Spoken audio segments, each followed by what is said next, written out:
좋으신 주님을 찬양합니다. 우리 자업디분들과 함께 인사 나누시겠습니다. 주님의 이름으로 축복합니다. 주님의 이름으로 사랑합니다.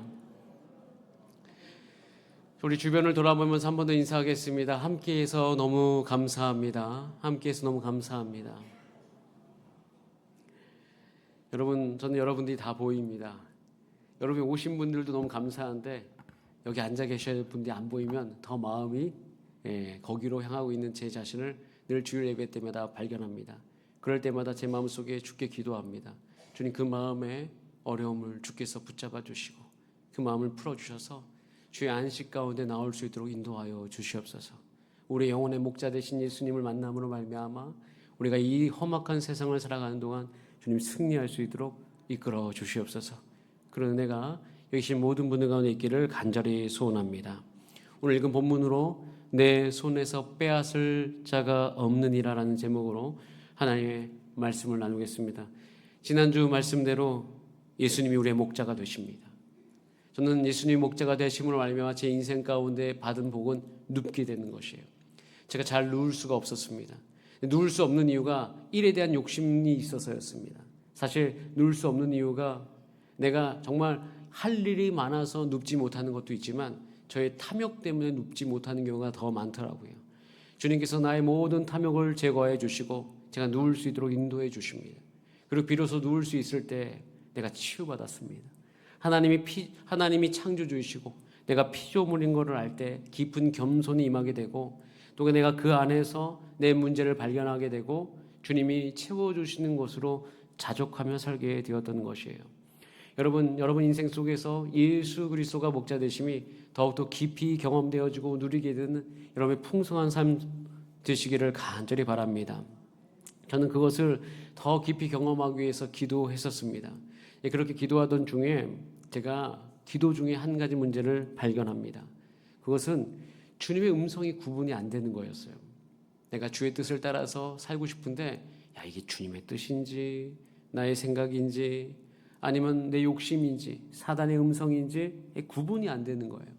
목자의 음성이 구분이 안 되니까 힘들더라고요. 저는 제 인생의 한 가지 간절한 소망은 하나님의 뜻을 알기 원한다는 것입니다. 제가 분명히 압니다. 하나님의 뜻은 반드시 이루어져요. 그래서 이 뜻을 아는 게 제 인생의 가장 큰 소망이에요.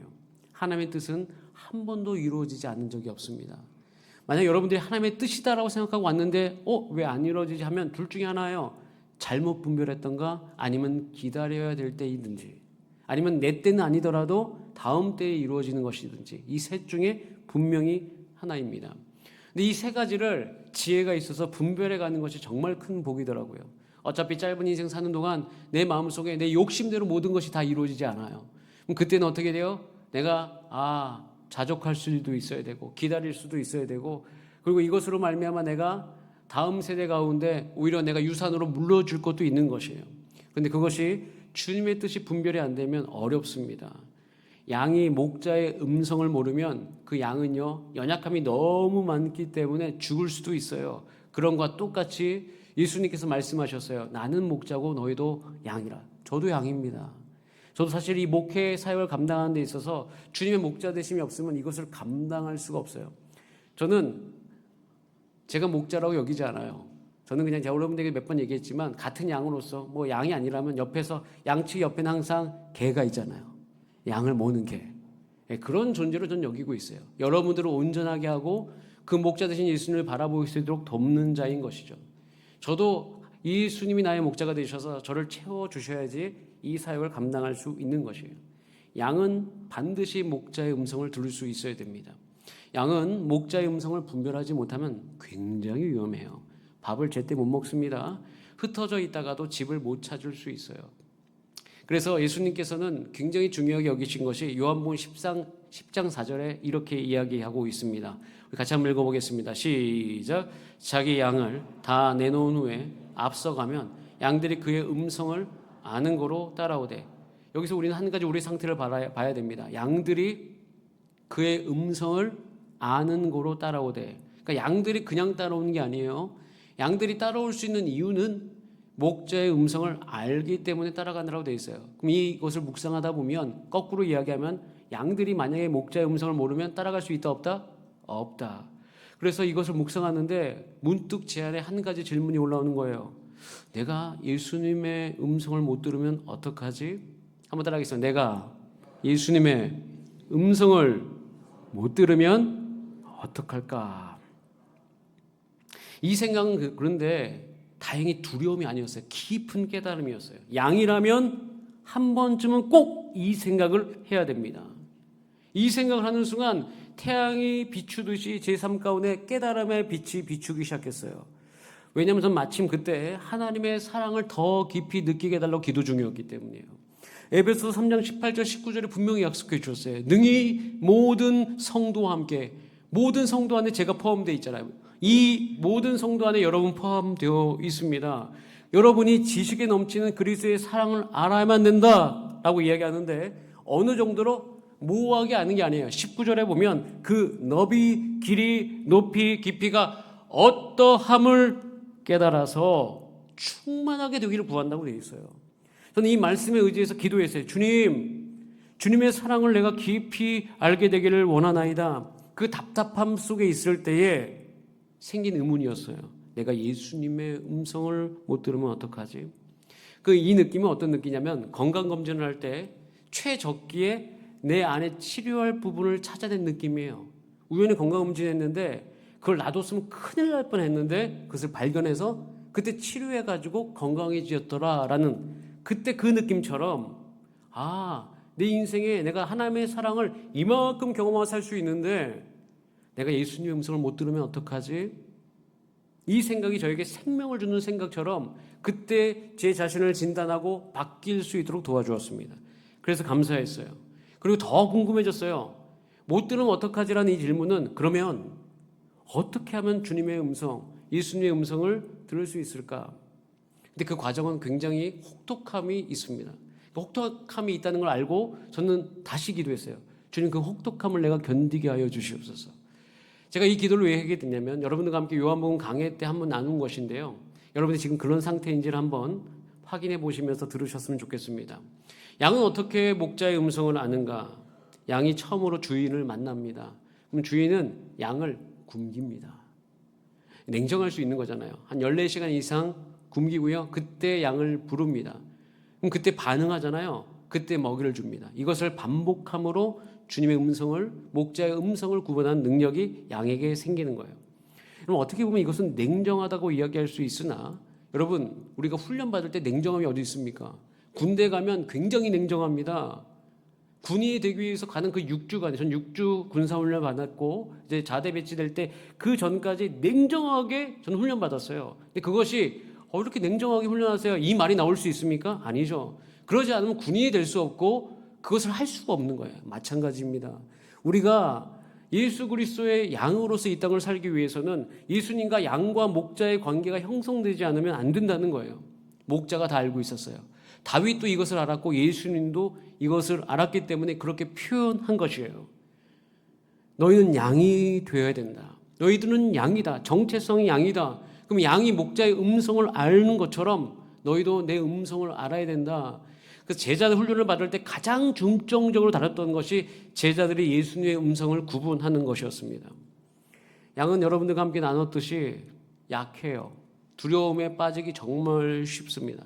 게다가 더럽혀지기 쉽기 때문에 냄새도 지독하죠. 시력도 약해서 방향성을 구분해낼 수가 없습니다. 그렇기 때문에 이런 모든 어려움이 있기 때문에 양들은 반드시 목자의 음성을 알아야 되는 거예요. 이 과정이 없으면 안 됩니다. 여러분 스스로에게 질문해 보세요. 그럼 나는 이 주님의 뜻을 분별하는 이 모든 과정 속에서 배운 적이 있는가? 내가 왜 내 인생 가운데 예수님의 사랑이 느껴지지 않는가? 그것은 우리가 진단해 봐야 될 것이 과연 내 인생 속에서 주님의 음성을 들을 수 있는 그런 갈급함과 목마름과 그런 굶주림이 내 영 안에 있었던가? 전 예전에 한때 옛날 대학에서 훈련받을 때에 당연히 양이라면 목자의 음성을 들어야 되지, 이거 너무 쉽게 이야기하셔서 제가 시험에 든 적이 있는데, 왜냐하면 그때 제가 주님의 음성, 주의 뜻을 잘 분별하기 힘들었기 때문이었어요. 그런데 그러면서 제가 시험에 들을 때 오히려 이 진리를 알을 때 양은 굶주림이 있어야지 목자의 음성을 구분할 수 있구나, 이것을 딱 제가 깨달았을 때에 그 시험에서부터 나올 수 있었어요. 왜냐하면 진단이 정확하게 되었기 때문입니다. 내가 왜 예수님의 음성을 못 들고 그의 사랑 안으로 못 들어가는가? 내 안에 굶주림이 없었기 때문이에요. 이것을 깨닫게 되면 인생에 힘이 들 때요, 오히려 생각이 완전히 달라요. 왜 이렇게 힘들지? 이것이 아니라 주님의 음성을 듣기 딱 좋은 때이구나 라는 사실을 알게 되어집니다. 그래서 제가 감히 여러분들에게 말씀드려요. 여러분 굶주림이 느껴지신다면 지금이 주님의 뜻을 분별할 수 있는 적절한 때라는 것이에요. 제가 제자훈련을 오랫동안 받으면서 제자훈련이란 무엇인가 라는 것을 정말 많이 고민하고 그것에 대해서 이해하는 때가 있었어요. 근데 그 이해하는 때가 굉장히 혹독함을 견디고 난 이후였습니다. 대학생 제자훈련을 하면 굉장히 오랜 기간 동안 제자훈련을 받습니다. 그런데 그 제자훈련은요, 혹독하고 고됩니다. 무엇이 혹독하냐면요, 재정이 너무 많이 들어요. 저 예전에 이런 생각했어요. 아니 제자훈련 받는데 왜 굳이 대학생이 해외로 전도여행을 가야 되는가? 이 전도여행 이 재정 자체가 매우 비싸잖아요. 비행기 타야 되죠.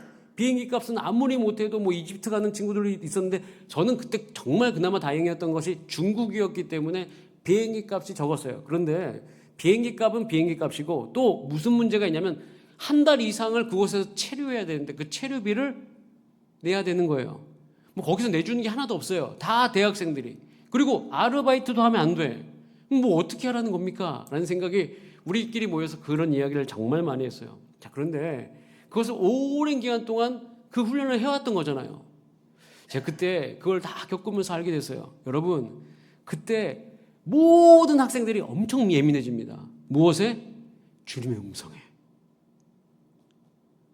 뭐까지도 기도하냐면, 주님, 그때 당시 학식, 대학교 학식이 1,300원, 1,400원, 1,500원이었어요. 그럼 1,300원짜리 먹을까요? 1,500원짜리 먹을까요? 200원 차이인데 그 지금 그냥 먹으면 되잖아요. 근데 그것 하나 가지고 저 앞에 예민하고 기도하고 있는 우리 자신을 발견하고 너무 재밌었어요. 추억이죠. 그때는 고통스러웠죠. 아직도 기억이 나는 거, 제가 여러분들에게도 새벽 예배나 주중 예배 때 몇 번 이야기했던 거, 한 자매의 간증. 그때 당시에 그 밀크 커피, 대학교에서 파는 그 자판기 커피 값이 150원 정도였어요. 그게 너무 먹고 싶은데 내가 지금 채우지 못한 재정이 있는 거야. 그리고 먹어야 되는지 말아야 되는지 주 앞에 기도했대요. 여러분 같으면 그 기도하시겠습니까? 그냥 먹지. 근데 그때 예민해서 기도하고 있었는데 갑자기 누가 와서 300원 넣고 150원짜리 먹고 놓고 갔대요. 그거를 저녁에 눈물을 흘리면서 간증을 하는데 우리가 이게 무슨 꼴인가 이런 생각이 드는 거잖아요. 근데 여러분, 그때 우리가 주님의 음성에 그렇게 민감했던 적이 없어요. 정말 기도했어요. 주님, 이 1,000원 어떻게 합니까? 이 재정 우리 내일 비행기 타야 되는데 이 돈이 부족합니다. 주님 채워주시옵소서. 근데 그 순간에 참 놀라운 것은 그렇게 기도하고 주 앞에 몸부림치고 주 앞에 나아갈 때 한 번도 돈 때문에 그 여행이 중단된 적이 없었던 거예요.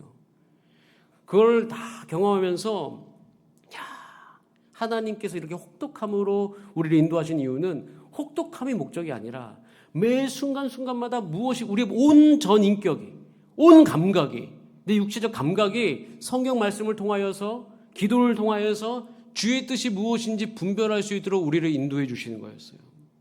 그러면서 제가 그때 배우게 됐어요. 이것이 주님의 뜻이다. 여러분, 우리가 전화를 하더라도 처음에 듣는 목소리는 못 알아챘는데 누구에게 전화하면 형인지 동생인지 구분이 안 돼요. 목소리가 너무 비슷해서. 그런데 계속하다 보면 형, 동생이 구분되는 순간이 있어요. 그것이 능력이 생겨서 그런 게 아니라 많이 들어왔기 때문이에요. 그러니까 우리가 주의 뜻에 대해서 잘 분별하지 못하고 하나님의 사랑을 경험하지 못하는 것은 우리는 그렇게 주 앞에 나아가서 그렇게 주 앞에 갈급하게 기도한 적이 없었다는 거예요. 그래서 제자 훈련하는 동안에는 굶주리게 합니다. 시간이 그렇게 없어요. 시간에 굶주리게 해요. 제자 훈련 받으면 시간 정말 없습니다. 매번 싸우는 거예요. 제가 전 교회에서도 토요일마다 제자 훈련이 있었는데 전화가 와요. 오늘 결혼식인데 어떻게 해야 되냐고, 와야 되냐고, 가야 되냐고. 뭐 어떡합니까? 오라고 해야죠. 왜 이렇게 올 때마다 이렇게 시간이 없고 나를 힘들게 하냐고. 훈련 받는 내내 시간의 부족함에 우리는 치이게 돼요. 그리고 훈련을 받게 되면 체력적으로 힘들어요. 그냥 이 세상을 사는 것도 너무 힘든데 숙제까지 해야 돼. 기도도 해야 돼. 묵상 훈련 받으면 왜 이것까지 해야 되지? 하고 굉장히 그 짐이 무거워요. 여러분, 우리가 굶주리게 되어지는 거예요. 그래서 이 굶주림이 주님의 음성을 분별하는 삶으로 저를 인도했어요. 참 다행인 것은 그때 그 훈련을 마치고 나니까 이제는 분별력이 생기기 시작하더라고요. 무엇이 주의 뜻인지, 하지 말아야 되는지 이것이 더욱더 명확해지면서 제 인생의 풍성함으로 저를 온전히 인도했어요. 가장 잘 쓴 돈이 그때 쓴 돈이에요. 내 정체성이 흔들리지 않고 이제는 온전히 그것으로 말미암아 주의 뜻을 분별하면서도 풍성하게 살게 되더라. 이게 요한복음 10장 9절 10절 말씀이 그대로 이루어진 것인데요. 같이 한번 보겠습니다. 요한복음 10장 9절 10절 시작. 내가 문이니 누구든지 나로 말미암아 들어가면 구원을 받고 또는 들어가며 나오며 꼴을 얻으리라. 도둑이 오는 것은 도둑질하고 죽이고 멸망시키려는 것뿐이요 내가 온 것은 양으로 생명을 얻게 하고 더 풍성히 얻게 하려는 것이라. 주님 말씀이 그대로 이루어졌어요. 양은 주의 음성을 들어요. 목자의 음성을 들죠. 그 듣고 그 문으로, 양의 문으로, 그 주인의 문으로 왔다 갔다 하면 꼴을 얻게 된다고 이야기하는 거예요. 생명을 얻게 되고 더 풍성히 얻게 된다. 그 주의 음성을 구분하는 데까지는 조금 혹독함이 있는다 할지라도 더 풍성히 얻게 되는 결과를 우리 가운데 분명히 말씀하고 계셔요. 저 여러분, 주의 음성을 분별하면서 주 앞에 나아간 저와 여러분의 삶이 되시기를 간절히 소원합니다. 여러분 안에 그래서 내가 주의 음성을 못 들으면 어떡하지? 신앙생활하면서 이 질문은 꼭 해보셔야 되는 거예요. 그래서 우리가 앞으로 제자훈련을 시작하는 모든 과정, 그리고 우리가 기도 훈련을 하는 것, 우리가 묵상 훈련을 하는 것은 우리 인생에 반드시 이루어지는 그 순리와도 같은 하나님의 뜻을 분별하기 위함인 것이에요. 이렇게 주님의 뜻을, 음성을 분별하기 시작하면 어떤 문제가 와도 넉넉히 이길 수 있어요. 그것은 우린 믿음의 조상인 아브라함의 삶을 통해서 우리는 분명히 보아왔었습니다. 우리 창세기 15장 1절 말씀을 잠깐 우리 예로 들어보겠습니다. 시작. 이후에 여호와의 말씀이 환상 중에 아브라함에게 임하여 이르시되 아브라함아 두려워하지 말라. 나는 내 방패요 너의 지극히 큰 상급이니라. 자, 이때가 언제냐면 이후에라는 단어가 너무 중요하죠. 그럼 14장에 무슨 사건이 있었는가? 그것은 아브라함이 자기 조카 롯을 구원한 겁니다. 가서 구해준 거예요. 목숨을 구해줬는데 단순히 목숨을 구해준 사건이 아니었어요. 왜냐하면 그때 목숨을 구해주기 위해서 아브라함은 전쟁에 참여해야 됐기 때문이에요. 근데 그 전쟁은 보통 전쟁이 아니라 그때 당시에 그 중동 지역의 헤게모니, 패권의 전쟁이었어요. 그래서 거대한 여러 가지 나라가 함께 모여서 연합전쟁을 하는 과정 가운데 그때 당시 엘람 연합군이 롯을 잡아간 거예요. 승리한 다음에. 그러니까 아브라함은 단순히 누가 잡아가서 쫓아와서 롯을 구해낸 것이 아니라 그 엘람 연합군과 전쟁을 해야지 롯을 구출해 낼 수 있는 건데 아브라함이 그 전쟁에 나가서 롯을 구원해낸 거예요. 엄청난 승리죠. 승리했어요. 자, 그런데 문제가 뭐냐면 이 승리 이후에 어려움이 생깁니다. 무슨 어려움이 생기냐면 아브라함이 두려움이 생깁니다. 유목민족 아닙니까? 그러면 그때 당시 한 가지 문제가 남습니다. 왜? 아브라함이 가서 그냥 롯을 구해왔을까요? 죽이기도 하고 그에게 피해를 입혔겠죠. 그럼 그 연합군이 가만히 있겠습니까? 복수를 하겠죠. 그들이 작정하고 아브라함을 공격하면 어떻게 되는 거예요? 아브라함은 크게 어려움이 당하겠죠. 그래서 그 두려움이 몰려오고 있을 그때라는 거예요. 그럼 그때 그럼 내가 죽으면 어떡하지? 이런 문제가 생길 거 아니에요. 그럼 내가 죽으면 어떡하지? 이 문제는 어디까지 연결되냐면 그럼 내가 죽으면 이 함께하는 나의 이 가족들은 누가 돌보지? 이 생각까지 일어나는 거죠.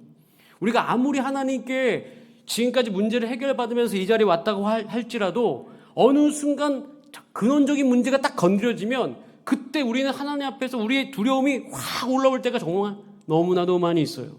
아브라함 딱 그럴 때입니다. 그러면서 자기 근원적인 문제에 대해서 의문을 갖기 시작해요. 과연 나의 후손은 누가 될 것인가? 하나님께서 그렇게 후손 주겠다고 하고 여기까지 왔는데 그 문제는 아직 해결이 안 돼. 하나님께서 재정 주시고 그 애굽에서부터 큰 자산을 갖고 오게 하시고 군사도 기르게 하시고 승리하게 하시고 다 했는데 해주긴 해주셨는데 근원적인 문제는 아직 해결이 안 된 거예요. 마음이 답답하죠. 게다가 이 전쟁 이후에 그 두려움 몰려오죠. 아브라함 어떻게 했습니까? 그 아브라함을 본받으셔야 되는데 아브라함이 하나님 앞에 나아간 거예요. 창세기 15장에. 그래서 하나님 앞에 나아가서 이 문제에 대해서 고백을 하고 있어요. 15장 2절에 이렇게 이야기합니다. 아브라함이 이르되 주 여호와여 무엇을 내게 주시라 합니까? 제 이런 문제 있습니다. 이런 어려움이 있습니다. 근데 하필 제가 혹시라도 죽으면 자식이 없는데 상속자는 누가 되고 누가 이 가족을 돌볼 수 있습니까? 아무것도 지금 하나님께서 안 주셨는데 그럼 이 다메섹 사람 엘리에셀이 나의 이 다음에 책임자가 되겠습니다라고 이야기하는 거예요. 그런데 이때 아브라함이 하나님의 말씀을 듣습니다. 우리 다 함께 창세기 15장 4절. 여러분 이 말씀을 붙드셔야 돼요. 왜냐하면 내 인생 속에 이런 고통이 있고 어려움이 있을 때 이 말씀대로 이루어져야 되기 때문인 것인데, 자, 우리 4절 말씀 같이 한번 읽어보겠습니다. 시작. 여호와의 말씀이 그에게 임하여, 자 거기까지만 따라하세요. 여호와의 말씀이 나에게 임하여 이르시되 주여 이것이 내 삶 가운데 이루어지게 하소서.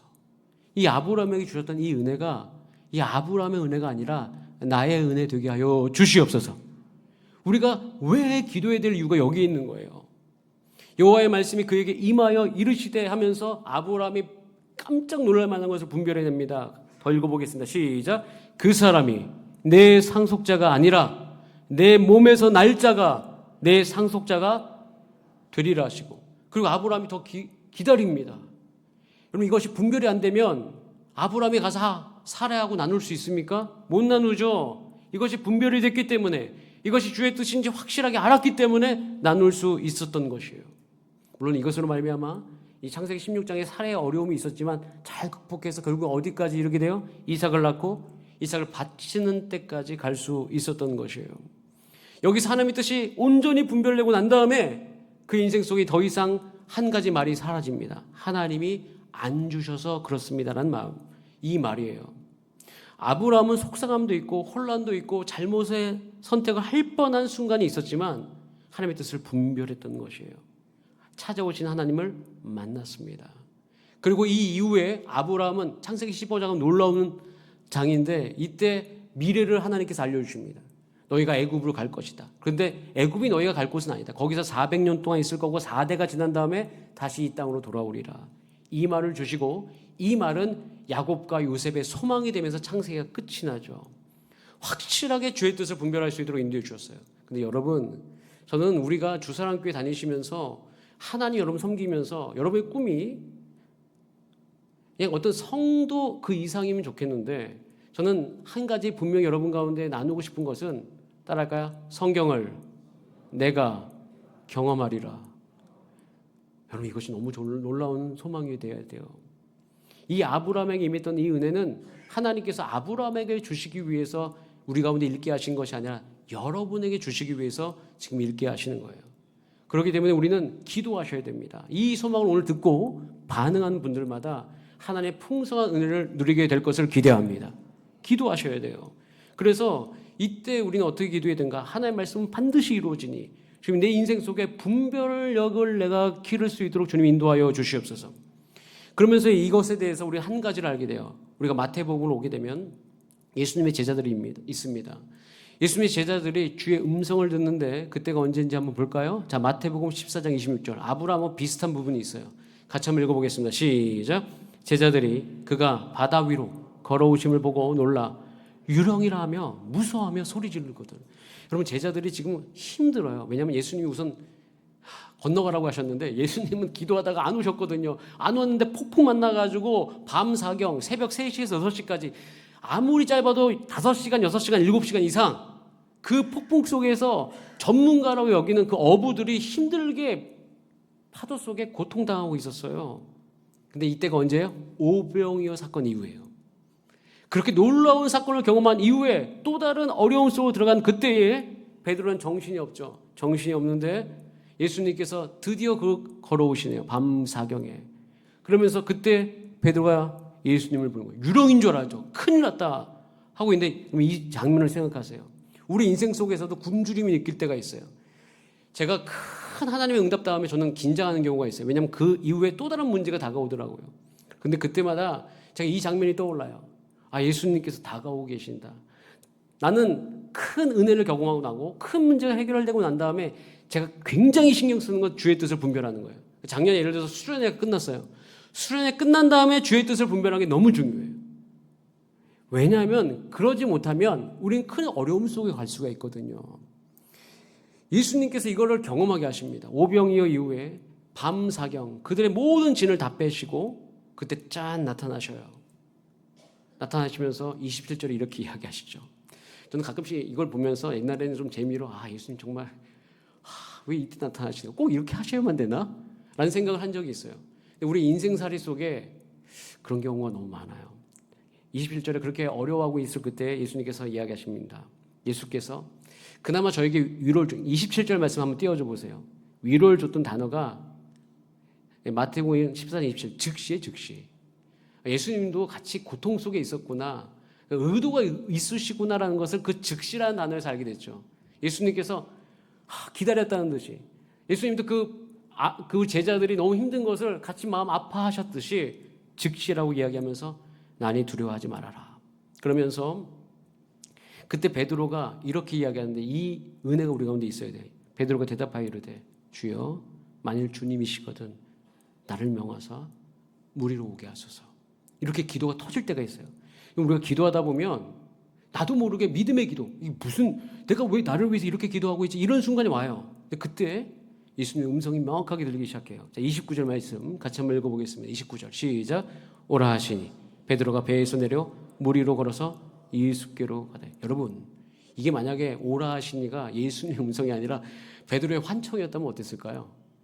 내딛는 순간 죽는 거잖아요. 그때 베드로는 명확하게 알았어요. 주님의 음성인 줄을. 저는 이 은혜가 너무 필요합니다. 우리 인생은 한 치 앞을 모르겠어요. 그래서 목회를 하는 순간에도 정말 수없이 많이 기도합니다. 새 가족이 왔어요. 제가 전화를 해야 될지 기다려야 될지 여러 가지 생각들이 매일매일 있습니다. 그 순간순간마다 주님의 음성을 분별하지 못하면 열매가 굉장히 어려운 순간이 많아요.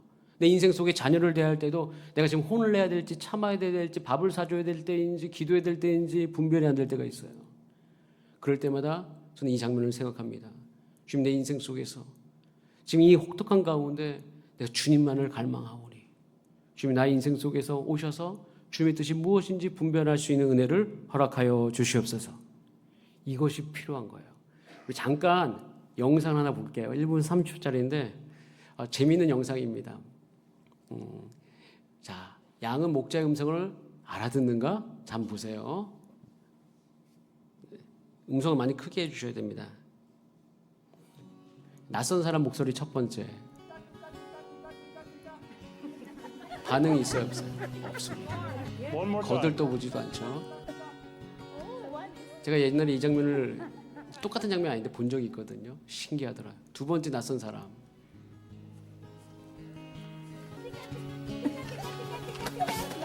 아무리 불러도 반응이 없어요. 아무리 크게 질러도 반응이 없어요.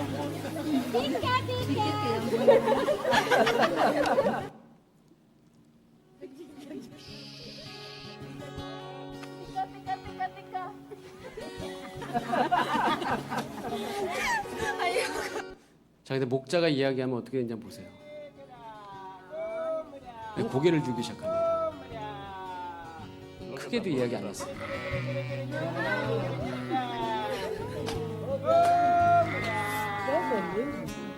그 놀랍게도 이제 움직이기 시작합니다.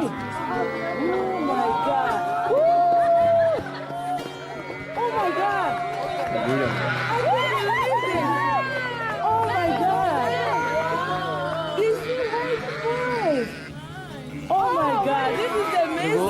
이제 부르고 난 다음에 목자가 가까이 가야 돼요. 그래 양들이 따라올 수 있습니다. 시력이 약하기 때문에. 이렇게 따라가요. 제가 예전에 내몽골에 가서 300마리가 그렇게 움직이는 걸 봤어요. 어떻게 움직이지? 한 분이 다 그걸 이끌고 계시더라고요. 그럴 수 있는 이유는 양이 목자의 음성을 알기 때문입니다. 그 장면을 본 입장에서 저는요, 신앙생활에 정말 중요한 것은 내가 주님의 음성을 들을 수 있어야 되는구나. 이것이 우리 삶 가운데 이루어지면 삶의 질이 완전히 달라집니다.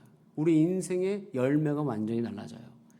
전 저와 여러분이 함께 가야 될 길이 여기라고 생각합니다. 아까도 우리가 기도 중에 표현을 했어요. 예수님을 깊이 사랑하고 함께 따라가는 교회. 우리 예수님을 따라가야 되잖아요. 예수님을 깊이 사랑하고 따라갈 수 있는 유일한 방법은 예수님의 음성을 우리가 들을 수 있어야 되는 거예요. 그래서 우리는 질문해 보셔야 돼요. 내가 예수님의 음성을 못 들으면 어떡하지? 기도하시길 바라요.